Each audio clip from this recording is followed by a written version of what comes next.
this video I want to show you a few clever patching tricks to get the most out of the low pass and high pass filter, because we can patch them in a certain way to achieve new filter types. The low pass filter is patched in internally, so we don't have to make any manual connections, and if you would just take the big knob you can filter out all the high frequencies, leaving only the lows.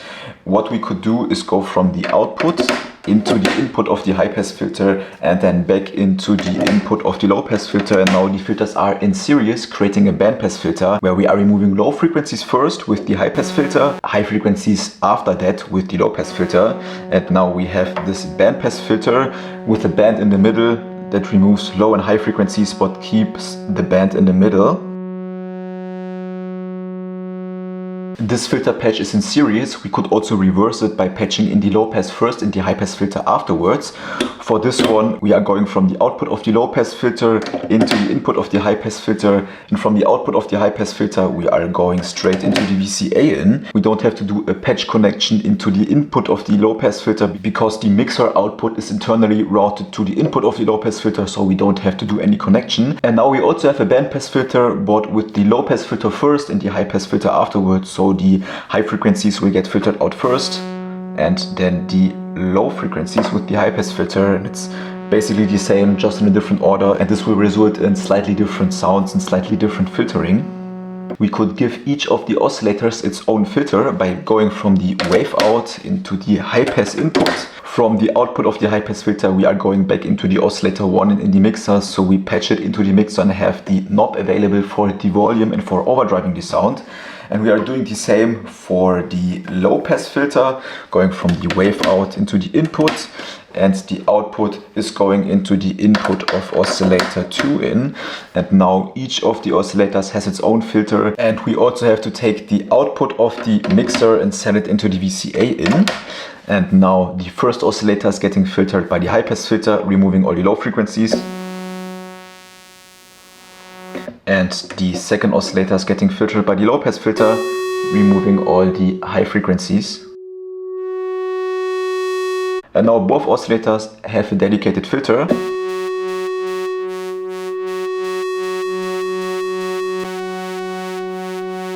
Of course you could do it the other way around, where we are patching the first oscillator into the low pass filter and the second oscillator into the high pass filter. Let's take the patch from before, but instead of using the mixer we are going through the mult section, because the mult is also able to merge audio signals from the wave outs of the oscillators, from the high pass filter and from the low pass filter. So we are able to merge audio signals together cleanly, and then we are able to send them into the VCA in.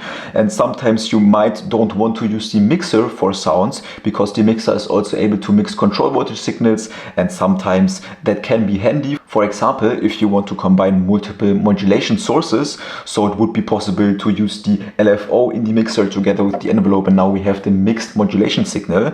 And if you want to bypass the mixer, we would do this with a similar patch, where we are going from one oscillator into the high pass input, but instead of going back into the mixer we are taking it and sending it into the mult. Let's do the same for the low pass filter, going into the input, from the output into the mult, and this signal is now going into the VCA in.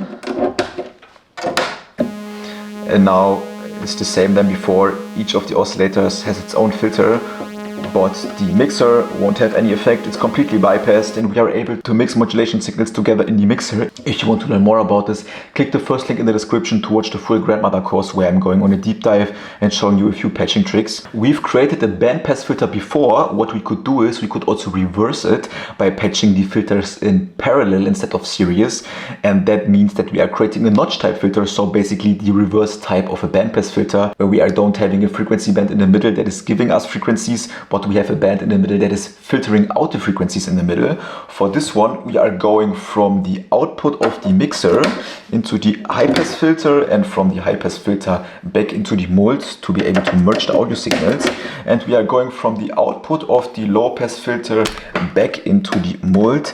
We don't have to do a manual connection, because if something is patched into the output of the mixer we are not overwriting its internal signal, we are just taking the signal and sending it somewhere else. So the internal connection from the output to the input of the low pass filter is still there. It will only be cut if there is something patched into the input. And if you would now take this signal from the mold and send it back into the VCA in, we are letting the filters run in parallel. So instead of series, we have them combined in the mold, and now we are able to create this notch with the frequency band in the middle that is getting filtered out. And if you increase the resonance, we can even amplify this.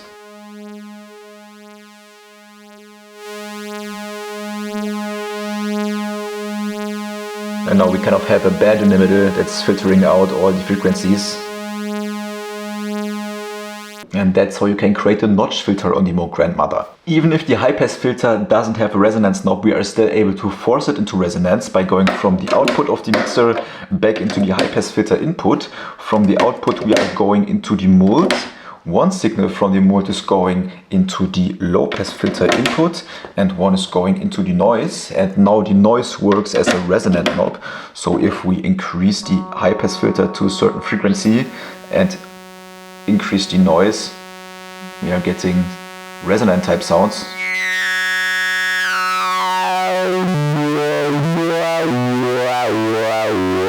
That will result in really screaming sounds. And what we've basically done is creating a dual resonant bandpass filter, because we are still going from the high pass filter first, then into the low pass filter. So we are still creating a bandpass filter, but now we have two resonance knobs, the noise and the resonance here on the low pass filter, and we are able to create really interesting sounds.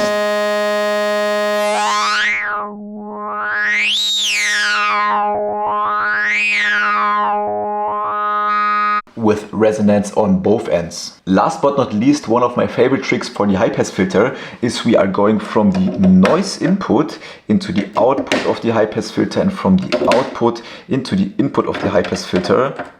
Turn up the noise again, and now we are creating these screaming sounds. It sounds a little bit similar than the resonance patch before, but it's something different.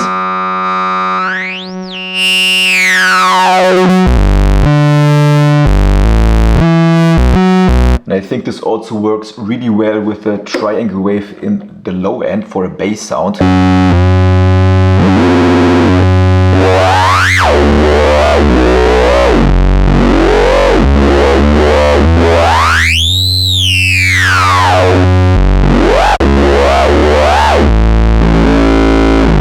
So with a few simple patch tricks, we are able to get a lot out of the filters. And if you want to learn more about the MoogGrandmother and semi-modular patching, click the first link in the description to watch a free lesson of the MoogGrandmother course, where I'm talking about everything from the beginning to becoming a real pro, knowing everything about the grandmother. Thanks a lot for watching and see you soon.